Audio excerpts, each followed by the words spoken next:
20세기를 살았던 성공회 대주교 윌리엄 템플은 예수의 삶을 사는 비결이라는 제목의 글을 썼습니다.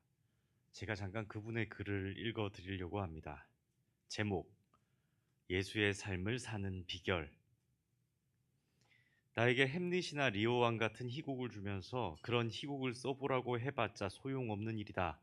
그것은 섹스피어나 할 수 있는 일이지 나는 할 수 없는 일이기 때문이다. 마찬가지로 예수님의 삶과 같은 삶을 내게 보여주면서 그런 삶을 살라고 해도 소용없는 일이다. 예수님께서는 그렇게 하실 수 있어도 나는 할 수 없기 때문이다. 그러나 섹스피어의 재능이 내게 들어와 내 안에 거한다면 나도 그런 희곡을 쓸 수 있을 것이다. 또한 예수님의 영이 내게 들어와 내 안에 거하신다면 그때는 나도 그런 삶을 살 수 있을 것이다. 끝. 예. 동시대를 살아가는 참된 그리스도인들의 바람이 있다면 아마도 앞서 읽어드렸던 윌리엄 템플과 같은 고민일 것입니다.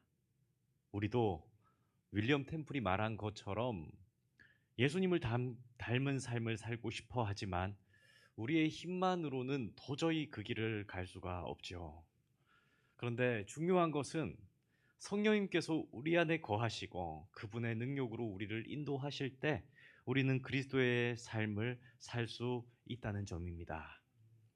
성경에는 예수님을 믿는 이들에게 예수님께서 보혜사 성령님을 보내주신다 약속하셨습니다. 어디에 보내주셨습니까? 우리 각자에게 보내주셨습니다.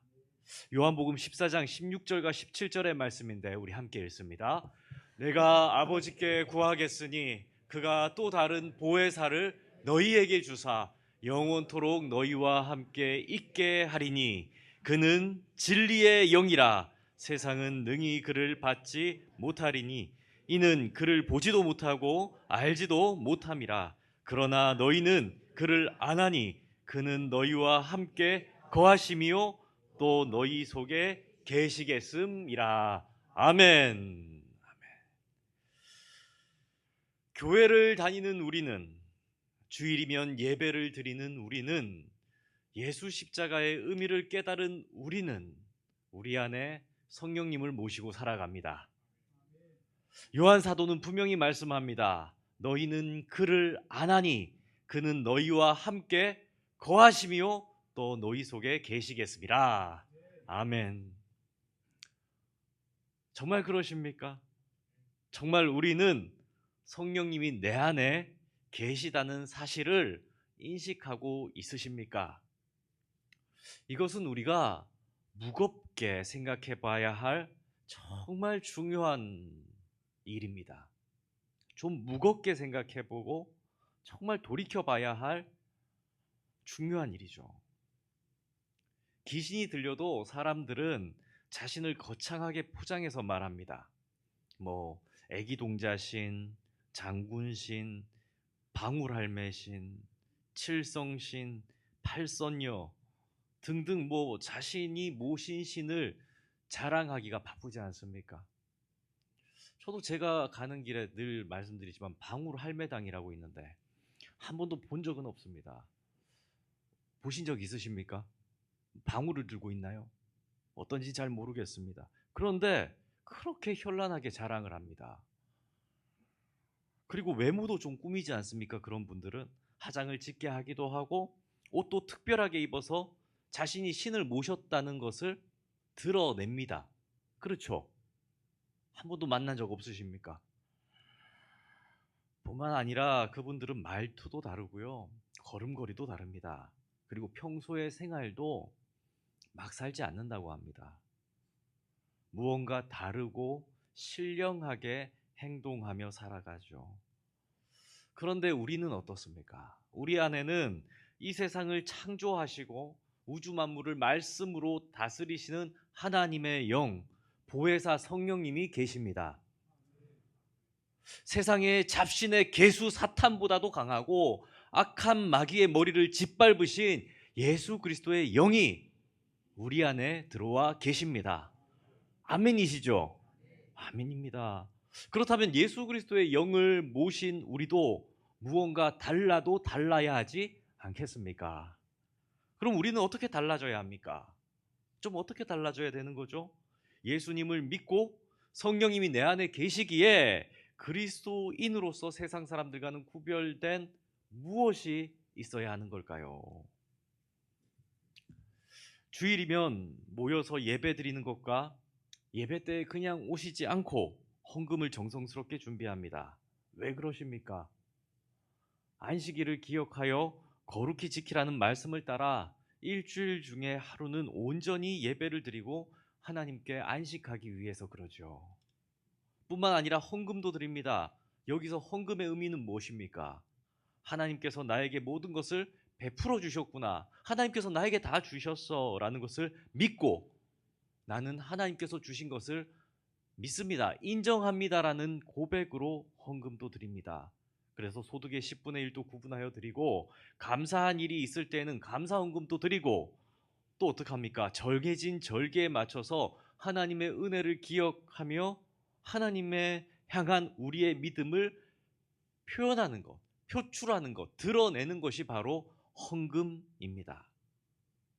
또 다른 헌금의 의미로는 세상의 어떤 것보다도 하나님을 더욱 사랑합니다. 네, 이까지 것보다 하나님을 더 사랑합니다라는 표현으로 그 고백으로 드리는 것이 마치 스펄전 목사님이 고백한 이러한 고백과 같이 헌금을 드리는 분들도 여기 계신 줄 압니다. 그렇다면 이 두 가지 예배와 헌금 이것만으로 우리 안에 성령님이 계시다는 것을 우리는 충분히 증명한 것입니까? 이게 다일까요? 아니요, 부족합니다. 부족합니다. 내 안에 성령님이 계십니다. 나는 예수와 함께 죽었고 예수와 함께 살게 되었습니다. 나는 하나님을 믿는 사람이라는 것을 우리는 세상 사람들에게 어떻게 보여줘야 할까요? 성령님은 단지 우리 안에 계시는 것만이 아니라 우리의 삶 속에서 끊임없이 말씀하시고 인도하시는 분이십니다. 우리에게 말씀을 깨닫게 하시고 죄를 회개하게 하시며 우리의 삶에 변화가 있도록 도우시는 분이십니다. 그래서 우리는 주일만이 아니라 매 순간 성령님의 인도하심에 민감하게 반응해야 하고 그분의 음성을 들으려는 노력이 필요합니다. 오늘 본문 말씀은 성령님을 모시고 살아가는 사람들에게 나타나는 실제적인 자의식과 열매가 무엇인지를 잘 가르쳐 주십니다. 먼저 갈라디아서 5장 16절과 17절의 말씀 우리 성도님들 한 목소리로 봉독합니다. 내가 내가 이르노니 너희는 성령을 따라 행하라. 그리하면 육체의 욕심을 이루지 아니하리라. 육체의 소욕은 성령을 거스르고 성령은 육체를 거스르나니 이 둘이 서로 대적하므로 너희가 원하는 것을 하지 못하게 하려 함이니라. 아멘. 아멘, 아멘. 말씀 잠깐 띄워놔 주십시오. 말씀을 잘 보십시오. 말씀을 보면 성령님을 모신 사람에게는 두 가지 욕구가 있습니다. 하나는 뭐죠? 육체의 소욕이고 두 번째는요, 성령의 소욕입니다. 두 가지, 육체의 소욕과 성령의 소욕이 성령님을 모신 사람에게 들어와 있습니다. 네. 육체의 소욕은 육신을 가진 사람이라면 누구나 그 내면에서 쉴 새 없이 느끼는 욕망들입니다. 누구나 그런 겁니다. 세상 사람들도 가지고 있죠. 육신의 소욕, 식욕, 음욕, 탐심, 시기, 분노 등은 우리 모두가 기본적으로 가지고 있는 본성들입니다. 그리고 성령님을 모시기 때문에 새롭게 생기는 소욕이 있는데 그것이 바로 성령의 소욕입니다. 이 성령의 소욕은 무엇을 의미합니까? 하나님의 뜻대로, 하나님의 말씀대로 살고자 하는 본성입니다. 그렇기에 우리 안에 있는 이 두 소욕은 서로 어떻게 한다고 말씀합니까? 갈등하고 서로 대적합니다. 말씀에 보면 나와 있습니다. 당연하죠. 죄와 하나님이 함께 거하실 수 없듯이 갈등할 수밖에 없습니다. 성령님을 모신 우리의 마음 속에도 갈등이 일어납니다. 자, 우리는 여기서 성령님이 내 안에 계시다는 것을 확실히 알 수 있는 증거가 있습니다. 그게 뭐죠? 내 안에 이러한 갈등이 있다는 겁니다. 이러한 갈등이 있다는 것 그 자체가 우리 안에 성령님이 계시다는 증거입니다. 아멘이십니까? 저를 보십시오. 갈등 있으시죠? 있잖아요. 없으십니까? 저 갈등 없습니다. 성령의 소욕 그대로 따릅니다. 이렇게 하십니까?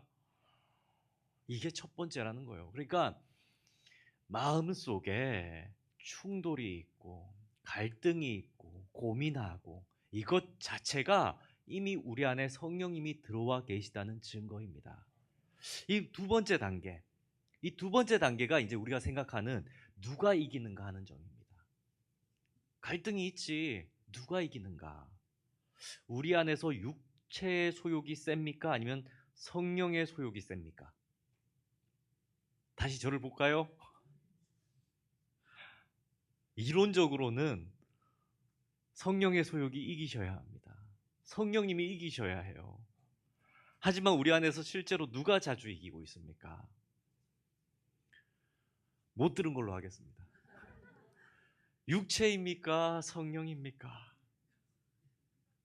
분노, 미움, 거짓말, 탐욕, 음란 등 대표적인 유혹들 앞에서 실제로 우리는 쉽게 육체의 소욕을 따릅니다. 내 안에 성령님의 소욕을 지게 만듭니다. 그렇죠. 분노, 미움, 거짓말, 탐욕, 음란 너무 쉽게 우리는 내어주고 있지는 않습니까? 그렇다면 여기서 우리는 갈등이 생기는 겁니다. 우리는 거듭난 자입니까? 우리는 과연 매번 지는 것 같은데 성령의 사람이라고 말할 수 있습니까? 이것이 아주 중요한 문제입니다.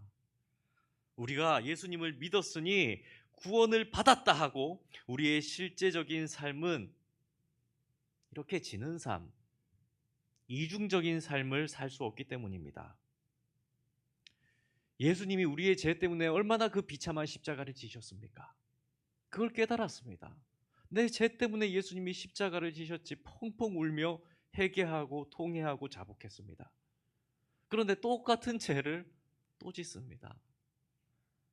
반복해서 짓고 계속해서 짓고 그 죄를 놓을 생각을 못합니다.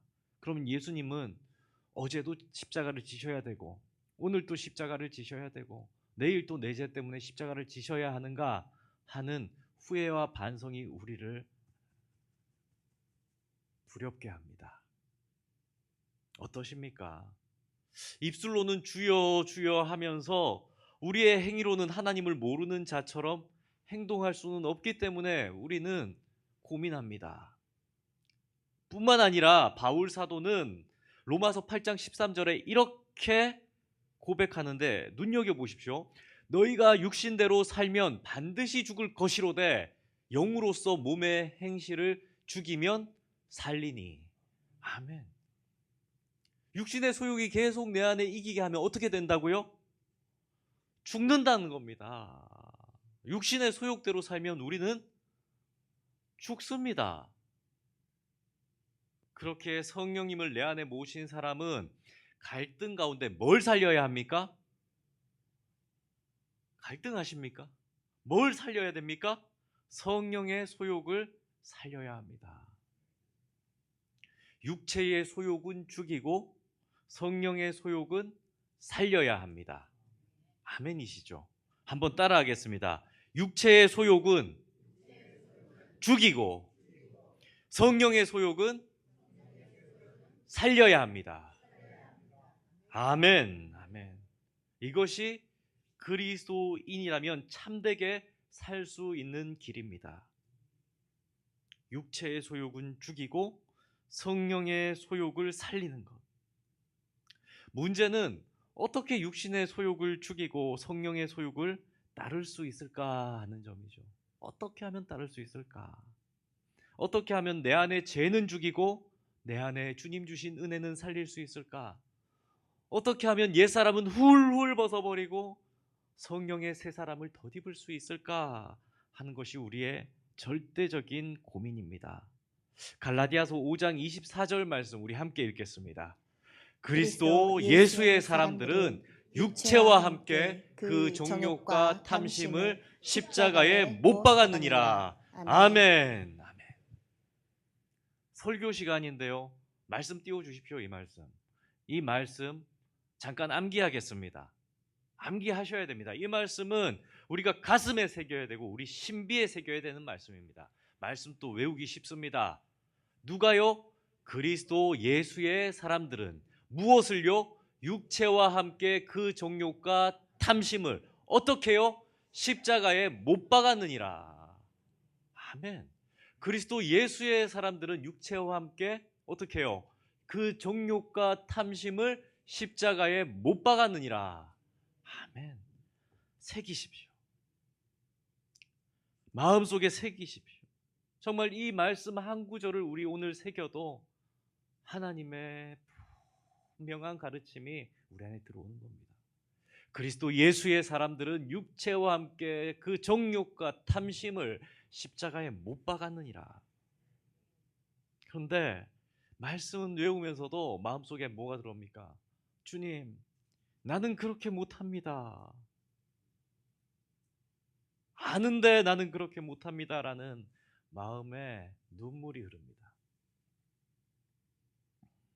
그런데 예수님이 말씀하십니다. 대신 내가 다 이루었다. 예수님께서 다 이루으셨다는 겁니다. 그 일을 행하신 예수님이 저 멀리 계신 것만이 아니라 오늘 본문 말씀에 뭐라고 하시냐면 그 예수님의 영이 어디에 와 계시다? 우리 안에, 내 안에 들어와 계십니다. 바로 보혜사 성령님으로 우리 안에 들어와 계시다라고 말씀하십니다. 예수님은 우리에게 이렇게 말씀하셨습니다. 요한계시록에 볼지어다 내가 문 밖에 서서 두드리노니 누구든지 내 음성을 듣고 문을 열면 내가 그에게로 들어가 그와 더불어 먹고 그는 나와 더불어 먹으리라. 이것을 확실히 깨닫는 거죠. 내 안에 들어오신 예수님, 내 안에 들어오신 성령님, 모든 죄를 이기신 예수님이 저 멀리 계신 게 아니라 내 안에 들어와 계시다. 이것을 확실히 깨달으면 성령의 소욕을 이겨낼 수가 있습니다. 내 힘이 아니라 누구의 능력으로? 예수님의 능력으로. 잘 생각해 보십시오. 언제 우리가 범죄하기 쉽습니까? 언제 죄 지으십니까? 나 혼자 있을 때, 은밀한 곳에 있을 때, 그 누구도 나를 모른다라고 생각되는 곳에 있을 때, 내가 그리스도인이라는 걸 누구도 모를 때, 가장 가까운 사람과 있어서 나의 허물을 보여줘도 괜찮다라고 느껴질 때 우리는 범죄하기가 쉽습니다. 그렇지 않습니까? 그런데 말씀을 보십시오. 우리가 혼자 있을 때가 있습니까?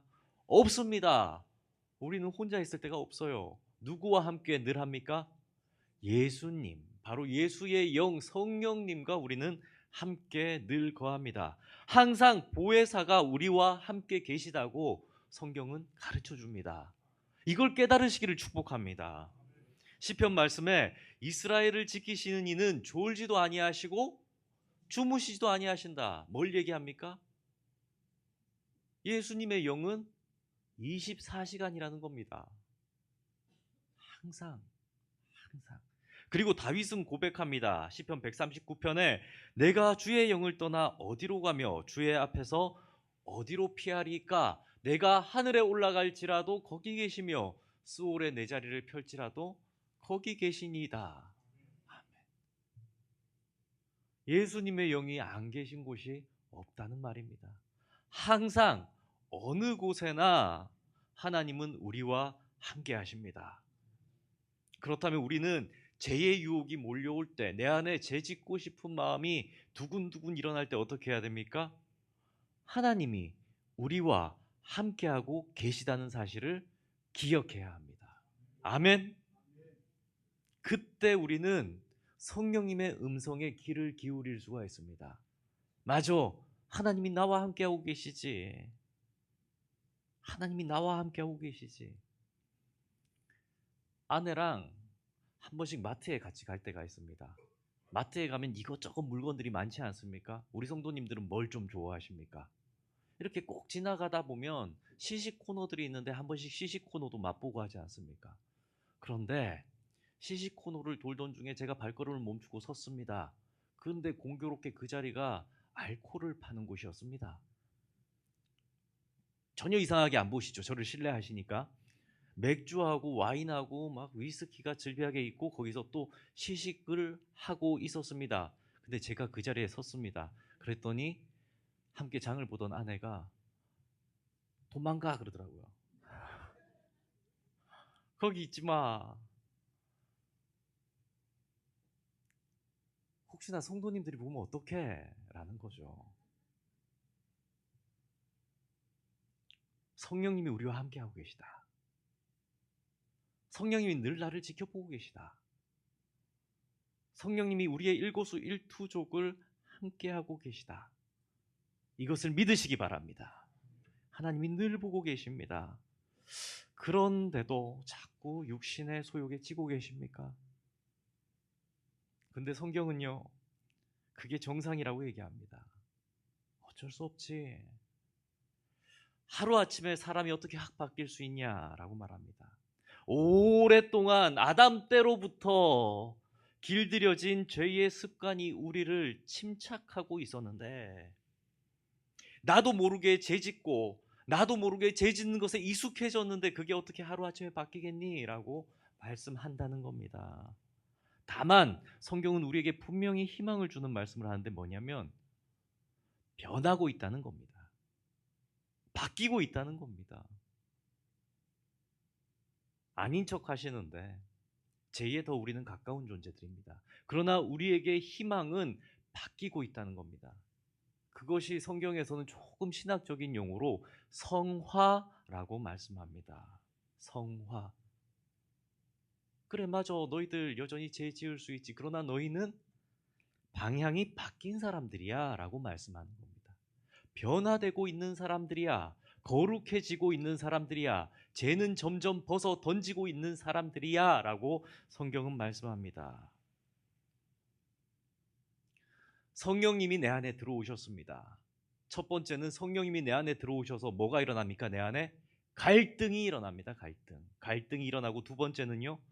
누가 이기는가에 대한 문제에 대해서 우리는 생각합니다. 그러면서 성령의 음성을 듣고자 노력하는 단계가 두 번째 단계입니다. 저는 지금 이 말씀을 드리고 있는 겁니다. 우리 성도님들. 그리고 세 번째 단계는 어떤 단계입니까? 죄의 유혹에서 이기려는 소극적인 단계를 넘어서는 것입니다. 겨우 죄 안 짓는 거에서 만족하는 단계가 아니라 보다 적극적으로 성령님의 열매가 내 안에 맺히도록 자라도록 나아가는 단계들입니다. 갈라디아서 5장 22절과 23절 말씀인데 우리 함께 봉독합니다. 오직 성령의 열매는 사랑과 희락과 화평과 오래 참음과 자비와 양성과 충성과 온유와 절제니 이 같은 것을 금지할 법이 없느니라. 아멘. 아멘. 아멘. 이것은 내 안에 들어와 있는 죄의 습성을 억누르는 것을 넘어서서 내 안에 예수님의 모습을 닮아가려고 훈련시켜가는 행위들입니다. 우리는 때로는 착각합니다. 어떤 착각이냐면 성령님이 내 안에 들어오시면 내가 갑자기 짠 하고 변하게 될 거라는 착각입니다. 그 대상이 비단 나뿐만이 아닙니다. 우리 성도님들이 자신만 그렇게 생각하는 게 아니라니까요. 어떤 착각을 또 하시냐면 교회에 다니는 모든 사람들이 예수님을 믿는다라고 하기 때문에 짠 하고 바뀌어서 다 착하고 다 선하고 다 거룩한 줄 생각하고 기대한다는 착각입니다. 그런 착각 때문에 어떤 일이 생기는지 아십니까? 다른 교인들의 실망스러운 모습에서 상처받고 나면 저 사람 믿음 없는 사람이야 비난하게 됩니다. 저 사람 믿음 없네. 어떠한 일의 한 단면을 보고 약한 데서 넘어지는 모습을 보고, 그런데 저 사람을 향한 손가락이 나를 향해서도 들어옵니다. 어떻게 해요? 나 스스로도 생각합니다. 나도 믿음 없구나. 나 같은 사람이 뭘 교회를 나오나? 나 같은 사람이 어떻게 예수 믿었나? 내가 10년을 믿고 직분도 받았는데 겨우 이 정도네? 하면서 손가락이 이렇게 또 들어옵니다. 그래서 어떻게 됩니까? 교회를 떠납니다. 근데 확실히 말씀드립니다. 그 말은 틀린 말입니다. 틀린 말. 저 사람 믿음 없네? 틀린 말입니다. 나 믿음 없어? 틀린 말입니다. 왜냐하면 그러한 말은 그 사람을 욕하는 말이 아니라 그분 안에 계신 성령님을 모독하는 말이기 때문입니다. 그럼 어떻게 말해야 됩니까? 좀 부족한 사람을 봤을 때 우리는 어떻게 얘기해야 됩니까? 좀 연약한 모습을 봤을 때 어떻게 해야 됩니까? 좀 쉽게 말씀드릴까요? 목사가 좀 부족한 모습을 성도님들이 보셨습니다. 어떻게 얘기해야 됩니까? 저분은 성화되어 가는 중이구나. 저분은 하나님께서 특별히 만지고 계시는 중이구나. 나는 하나님께서 성화시켜 가시는 중이시구나 라고 말하는 것이 맞습니다. 한번 속으로 말해 보시기 바랍니다. 한번 속으로 말씀해 보십시오. 그분은 성화되어 가는 가정입니다. 이게 정답입니다. 이게 바른 말입니다. 이게 바른 말. 우리가 예수님을 내 안에 보시면, 내 마음속에 모시면 내 안에 성령님이 갈등을 일으키고 우리로 하여금 성령님을 따라 살고자 하는 마음을 점점 채워 주십니다. 그리고 결국에는 반드시 우리로 성령의 열매를 맺게 하실 줄 믿습니다. 그 성령의 열매야말로 우리가 성령 안에 거하는지 아닌지를 보여주는 확실한 증거가 되기 때문입니다. 비유로 들면 이런 겁니다. 우리 하단에 보셨습니까? 오늘 하단에 보면 큰 나무가 하나 있습니다. 어떤 나무죠? 감나무입니다. 감나무. 감나무가 이제 감이 제법 익어서 그죠? 노랗게 물들기 시작하면서 보여집니다. 근데 그 감나무가 감을 열매 맺으려면 최소한 몇 년의 시간이 걸릴 겁니다. 씨앗이 뿌려지고 묘목이 자라고 줄기가 굵어지며 가지가 돋기 시작하고 잎이 나고 꽃이 피고 꽃이 떨어지고 난 후에야 열매 맺죠. 때로는 그 감나무가 씨앗이 땅에 뿌려져도 토양과 환경에 따라서는 그 감나무가 자라는 데는 더 오래 걸릴 수 있고, 자라는 게 늦어지면 어떻게 됩니까? 열매는 더 늦어질 겁니다. 주변에 양분을 뺏는 유해한 환경이 있다면 열매 맺기까지도 아주 험난한 세월을 그 감나무는 보내야 될 겁니다. 하지만 감나무가 열매를 못 맺는다고 해서 그 감나무라는 정체성이 변하는 것은 아닙니다. 감나무입니다. 감나무 씨앗이 심겨지면 감나무가 자랄 수밖에 없습니다. 우리 안에 맺히는 성령의 열매도 이와 같습니다. 우리가 생명 대신 예수님에게 잇대어서 생명의 양분을 받으면 받을수록 우리의 삶에는 성령님의 열매가 반드시 주렁주렁 열매가 맺히게 될 것입니다. 그 열매가 바로 뭡니까? 그리스도인의 인격입니다. 그리스도인의 인격. 저는 이것을 그리스도인의 품격이라고 부르고 싶습니다. 그리스도인의 품격. 성경은 말씀합니다. 성령의 열매가 9가지죠. 뭡니까? 사랑, 희락, 화평, 오래 참음, 자비, 양선, 충성, 온유, 절제. 9가지입니다. 보십시오. 이 성령의 열매가 뭡니까? 그리스도인의 인격, 성화된 그리스도인의 품격입니다. 그래서 예수님을 깊게 만난 사람들, 성령님을 가까이에서 모시고 있는 사람들을 만나면 우리 성도님들 어떨 것 같으십니까? 괜시리 그런 분들을 만나면 편안합니다. 편안하고 편안함을 느낍니다. 편안함의 영향을 받게 됩니다. 왜요? 왜요? 그분들의 인격과 품격 속에는 희락과 화평과 인내와 자비함, 양선이 흘러나오기 때문입니다. 성령님 안에 거하시는 분들은 목소리가 걸걸하면서 영원한 빛을 내고 반말로 카리스마를 발하는 어떠한 분들만이 아닙니다. 오히려 갈라디아서의 말씀과 같이 성령님이 가장 가까이서 역사하시는 분들은 그 인격이 변화되고 성화된 분들입니다. 사랑이 넘치고 희락과 화평이 있으며 인내할 줄을 알고 선을 행하고자 하는 선의가 넘쳐납니다. 정말 그렇습니다. 그래서 성령의 메인 분들을 만나면 우리는 편안함을 느낍니다. 편안합니다. 주위 사람들을 마음 편안하게 만들어주는 사람이야말로 성령님의 역사를 받는 분들입니다. 말씀을 맺으려고 합니다. 사랑하는 성도님들, 우리는 성령님을 모시고 살아가는 하나님의 자녀들입니다. 때로는 육체의 소욕과 성령의 소욕 사이에서 끊임없이 갈등하고 넘어질 때도 있을지 몰라도 그 갈등 속에 담긴 하나님의 은혜를 붙잡으려고 노력하는 사람들입니다. 이 갈등 자체가 바로 성령님께서 우리에게 주신, 성령님께서 우리 안에 계시다는 증거이죠. 성령의 열매는 하루아침에 맺히는 것 또한 아닙니다. 감나무가 몇 해의 기다림 끝에 열매를 맺게 되듯이 우리의 신앙도 성령님의 인도하심 속에서 매일매일 변화되고 자라나는 과정 중입니다. 하나님께서 우리를 변화시키고 계시며 그 변화의 과정은 우리가 성화되어 가는 여정입니다. 그러니 성도님들, 절망하지 마십시오. 그리고 다른 이들을 쉽게 판단하지도 마십시오. 그리고 나의 믿음을, 내 안의 믿음을 가소평가하지도 마십시오. 성령님이 우리와 함께 하시며 우리를 변화시키실 것을 믿으시기를 축복합니다. 우리가 성령의 열매를 맺을수록 성령님은 매일매일 힘과 은혜를 주실 것입니다.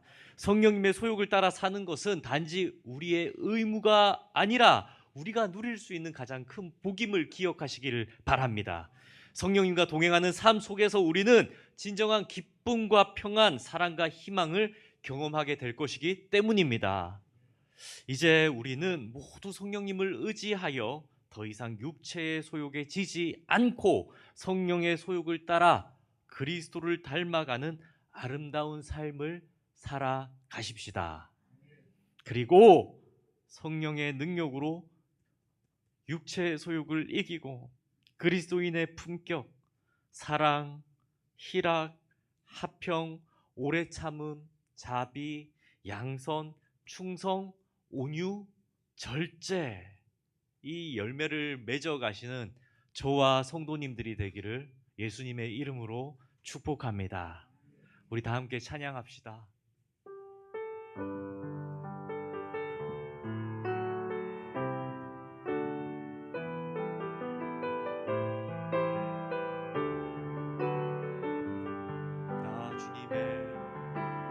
나 주님의 기쁨 되기 원하네. 내 마음을 새롭게 하소서. 새 무대가 주사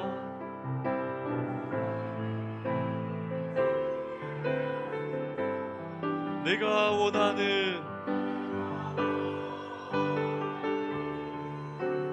한 가지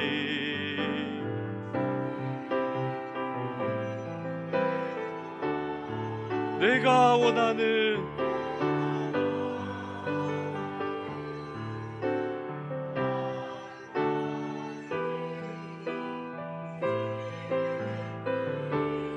되는 것 겸손히 내 마음 드립니다.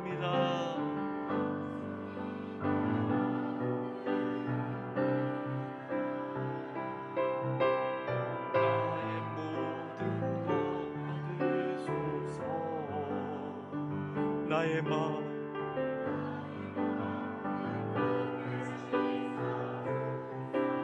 주의 길로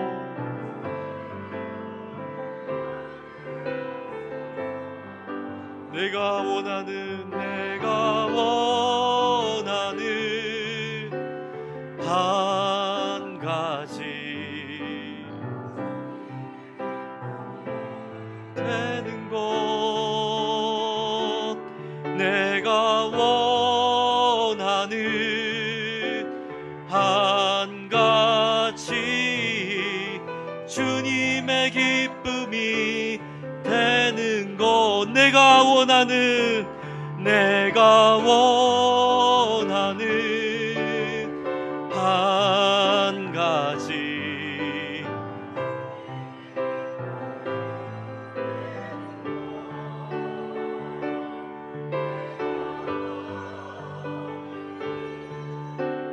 한 가지 주님의 기쁨이 되는 것. 기도하겠습니다. 하늘에 계신 하나님 아버지, 이 시간 말씀을 통해 성령님이 우리 안에 들어와 계심을 확신하게 하시니 감사드립니다. 때로는 육신의 소욕에 넘어질지라도 내 안에 성령님이 이기시기를 응원하는 저희들의 마음을 받아 주옵소서. 예수 그리스도께서 우리와 연합하고 계시고 예수 그리스도의 능력으로 이길 수 있음을 믿습니다. 앞으로는 성령의 사람이 되어서 세상의 사람들과는 구별된 그리스도의 품격을 자랑하며 이 땅 살아가게 하여 주옵소서. 이 모든 간구 우리 주 예수 그리스도의 이름으로 기도드립니다. 아멘.